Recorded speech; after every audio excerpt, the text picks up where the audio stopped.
Syndeton means connection, asyndeton means no connection.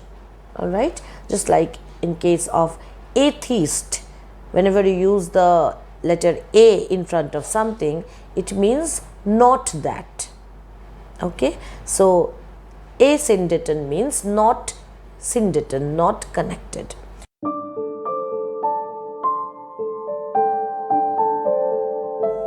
Hello and welcome back to NibblePop. As promised, we are going to start today's class taking up the first set of figure of speech. We will be dealing exclusively with 5 figures of speech which all belong to the category of schemes. I hope you remember what schemes are. Schemes are those figures of speech which are based on arrangement of words which you can physically see within the structure of the sentences. We will be specifically looking at the figures of speech called alliteration, assonance, anaphora, epiphora, asyndeton and polysyndeton. We'll look at all kinds of examples and I'll help you identify these figures of speech in your exams promptly.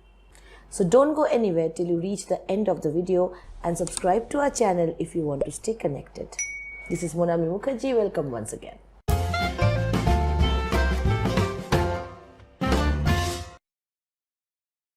The first figure of speech which we will be looking at is called alliteration. Yes, many of you know what it is, but I'll be giving you some idea as to where you might make some mistake. Technically, alliteration is repetition of a consonant sound in the beginning of successive or closely placed words in a line. For example, take this sentence, full many a flower is born to blush unseen. Now when you look at this sentence, you will notice that the letter F or the sound F is repeated in full and flower, okay, and the sound B is repeated in born and blush. So here we can say we have alliteration of F and alliteration of B, okay. So the word alliteration, it comes from the Latin latera, and latera means letters of the alphabet. All right.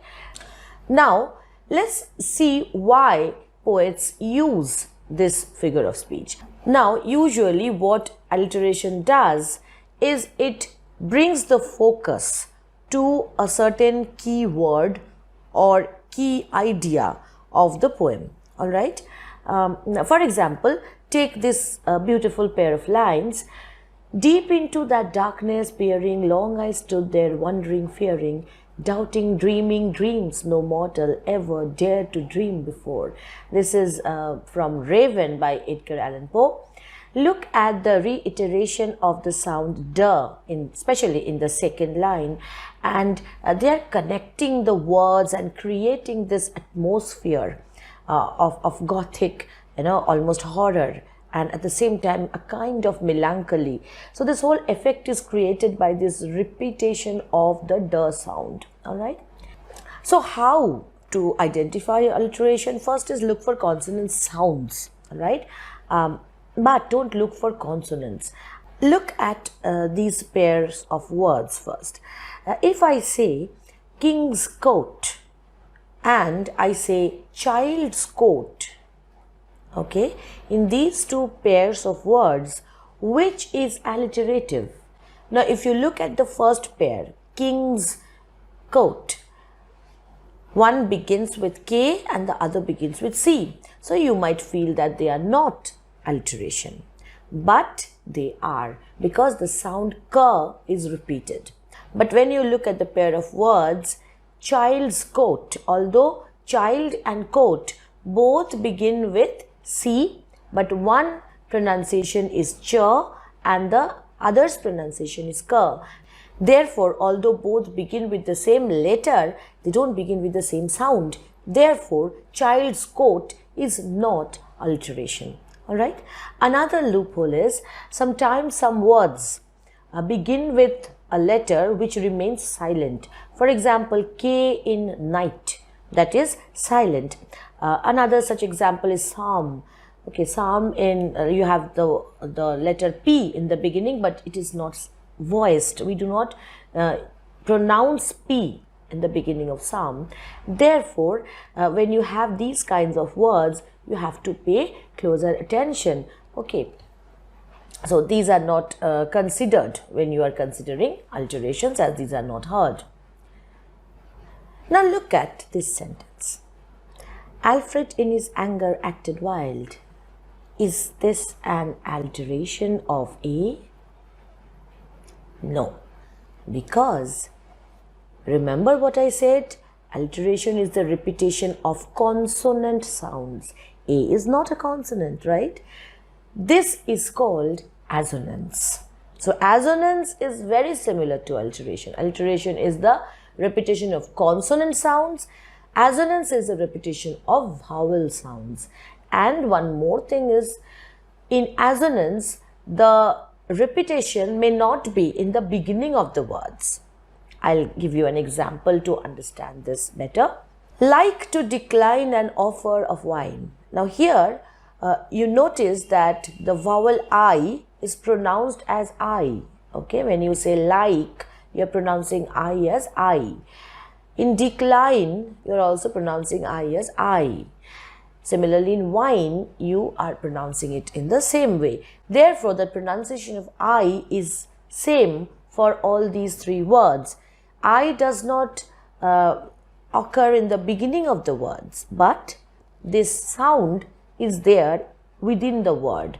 And because similar sounds are there in this sentence, it is a case of assonance. Now, you can understand that assonances are very common because we only have 5 vowels, and most of the time we have so many repetition of similar sounding syllables, right? Take for example, bake the cake and eat quickly. The expression bake the cake. So you are having the same kind of sound when you pronounce bake as you pronounce cake. So this is an instance of assonance. Again, a very common example, an apple a day keeps the doctor away. In the first 2 words, you have the recurrence of the sound A. And how is it pronounced? An apple. So similar sounding. A day keeps the doctor away. So they are all similar when you pronounce them, and therefore they are called assonance. Now, assonance has a musical quality about it. What assonance does is it brings out the sonic quality of a line. That's why it is more used in writing lyrics of songs rather than just poems. Now I want you to look at this sentence. Fleet feet sweep by sleeping geese. What do you find here? Look closely. Pause the video, look at the sentence and think. Okay, so what have you identified? We have identified both alliteration and assonance. Where have you identified assonance? Well, the repetition of double E. Okay, sweep and sleep and geese. So all these are pronounced with the same kind of double E sound. Therefore, this is a case of assonance. This is also a case of alteration, and not just single alteration, double. You have fleet feet, that is alteration of F, and then sweep, sleep, again alteration of S. So you can have both alliteration and assonance within the same line. So don't feel confused that if you have identified alliteration, then you have identified assonance, and thinking that is it okay if I have 2 kinds of things in the same line? Of course you can. Alright, now I want you to look at these lines. What is so special about these lines? Let's see, discoverers to new worlds have gone. Let maps to other worlds on worlds have shown. Let us possess one world, each hath one and is one. You will notice that all these 3 lines, they begin with the same word, let. So whenever you find this kind of repetition of a word in the beginning of a sentence, or in the beginning of successive clauses. You know what a clause is, right? It's a shorter part of a sentence which has an independent verb. Therefore, whenever you find repetition of the same word in the beginning of successive clauses, it is called anaphora. Okay, remember the word anaphora. Look at this stanza. In every cry of every man, in every infant's cry of fear, in every voice, in every band, the mind-forged manacles I hear. This is from Blake's London. You can easily identify the anaphora in the very beginning of all three lines. Okay, in the first three lines. In every. This is the part which is repeated. Again, in the next beautiful set of lines, we have from A Tale of Two Cities. Just see how this whole passage, it's one long sentence. It has a series of clauses, and every clause begins with the expression it was. All right, so this is also anaphora. So anaphora doesn't always mean it has to be in the beginning of the lines. It can also be in the beginning of successive clauses, one after another. All right, okay. Now what will happen if this repetition happens at the end of lines or at the end of the clauses instead of in the beginning? We have the figure of speech called epiphora. It is also called epistrophe. Okay, so epiphora or epistrophe is exactly opposite of anaphora.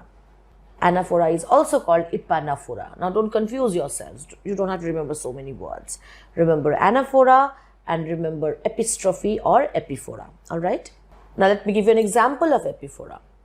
Look at how the phrase was gone is repeated at the end of sentences in the first passage. The big sycamore by the creek was gone, the willow tangle was gone, the little enclave of untrodden bluegrass was gone, the clump of dogwood on the little rise across the creek, now that too was gone. So this expression was gone being repeated so many times is creating a bigger effect than just using it one time. So this is from The Grapes of Wrath. It's a beautiful book.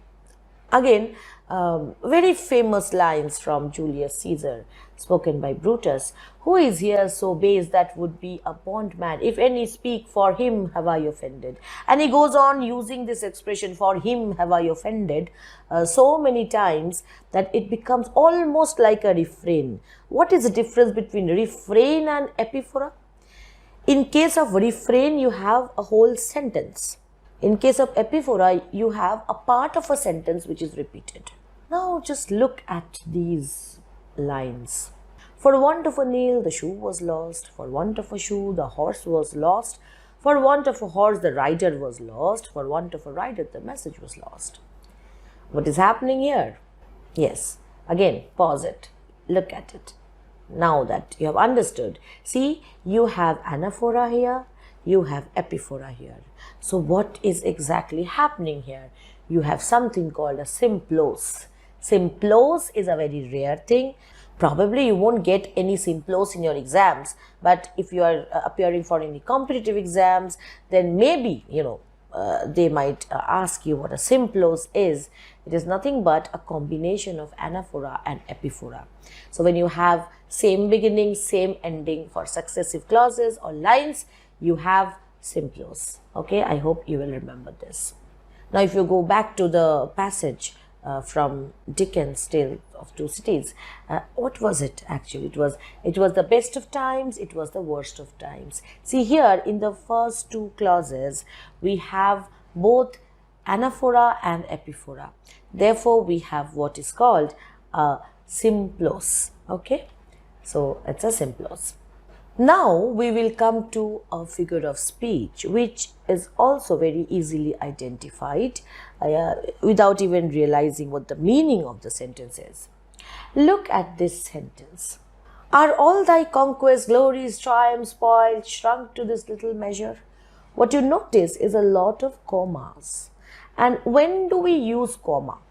We use comma when we are trying to separate things, and at the end of it before the last term we use and. This is the normal situation. For example, I ate an apple, a banana, a guava and an orange. So before the word orange I am using and. Okay, that is the normal way we do it. But what if, like in this case, the poet has not used any conjunction? Conjunction means a word which connects, such as and, or. Okay, so here we have an omission of a conjunction. All right, this is called Asyndeton. Asyndeton in Greek means unconnected. So when you are not connecting by use of any conjunction, it is called Asyndeton. I'll give you one more example to make things clearer. Look at this line. Thou hadst one aim, one business, one desire. These three terms, or these three phrases, aim, business, desire, they are connected, but you are not using conjunction here. The poet is not using conjunction here. Therefore, we can say that this is an instance of Asyndeton. Okay, syndeton means connection, Asyndeton means no connection. All right, just like in case of atheist, whenever you use the letter A in front of something, it means not that. Okay, so Asyndeton means not syndeton, not connected. Now, what if we have something like this? If there be cords or knives, poison or fire or suffocating streams, I'll not endure it. This is from Othello. Here, you do not only have connecting words such as or, you have it a lot of times. You have it more than once. So, this is a case of polysyndeton. Syndeton means connected, poly means lot. So, asyndeton means no connector. Polysyndeton means lots of connectors.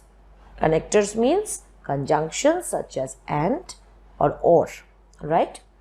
So, you can say that polysyndeton is excessive use of conjunctions. I will give one more example.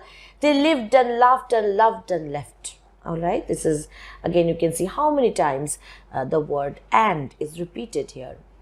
You have a lot of polysyndeton occurring in the Bible, because Bible is a preaching book and it loves to repeat the syntax or the pattern of its previous sentences, to give it a sound of a mantra or a chanting thing. Okay, so I'll give you one example from Genesis. And every living substance was destroyed which was upon the face of the ground, both man and cattle and the creeping things and the fowl of the heaven, and they were destroyed from the earth, and Noah only remained alive, and they that were with him in the ark. So this gives a kind of a continuity, a flow. Okay, you have to go on from one clause to another. You cannot stop because you have to know the end of the story. So this is what happens in polysyndeton, just the opposite of asyndeton. Okay, so what have we learned today? Alliteration, assonance, Anaphora, Epiphora, Asyndeton and Polysyndeton. Now I'll give you a poem. You can see a poem on your screen. Please pause the video. Think about everything you can identify here, and once you do that, then play the video again, because I'm going to give you the answers. Okay, so we are back. First, very easy. Yes, you are very right. You have identified, I'm sure, all the cases of alliteration. Number one is S, seek and solitude. Then you have C, alteration of C in confined, cold, cut. Okay, any other alteration there? No, not that I can see here. Maybe you can say would and will, because both begin with W. So you have again battle bold in the second last line. So finding alliteration is the easiest thing on earth. What about assonance? look at the repetition of O in the third line, confined and cold. So that is again, you can say assonance. In the last line, the expression fight, strive, alive, all sound with the pronunciation of I as I. So that is similar sounding, so it is assonance. Okay, so that is alliteration and assonance. Then we have, of course, staring at your face, two instances of anaphora. First two lines anaphora. Again we have the fifth and the sixth line. They are also anaphora. All right. But the fifth and the sixth lines are also epiphora, aren't they? Therefore, what are those? Yes, you're right. Those two lines are Symploce. Okay. Remember Symploce? Anaphora plus epiphora. All right. Okay.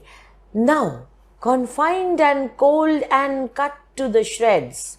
Well, whenever you have more than one and in the same line, this is usually an example of polysyndeton, because you are using more than needed conjunctions. Last line, you have two comma but no conjunction. Therefore, like if you had said it in normal English, you would have said to fight, to strive and to stay alive. Instead of that, it is said to fight, to strive, to stay alive. And this is an instance of Asyndeton, where you are not using any conjunction. All right. Now, if you are wondering who wrote this poem, where to find this poem, this poem is definitely not there in Google, because I just wrote it to help you understand that within a span of 6 to 8 lines, you can have a lot of figures of speech. So whenever a poetic passage is given to you, you don't have to worry. Trust yourself. Think logically. Think like this. We have divided the whole set into 6 parts. Think logically. Can I identify anything from the first lesson that ma'am taught? Then you'll be able to focus. Instead of just hankering here and there, think in a very logical way. And the first things, the easiest things to identify are the ones which we have covered today. So if you know these, chances are you can identify at least 2 to 3 of them in any poem that is given to you. So wait for my next class, because we are going to take up some other schemes or some other figures of speech under the category of schemes, which I'm sure will benefit you in your exams. Thank you for being with me. See you all in my next video. Till then, this is Monami Mukherjee signing off. Stay happy, stay subscribed.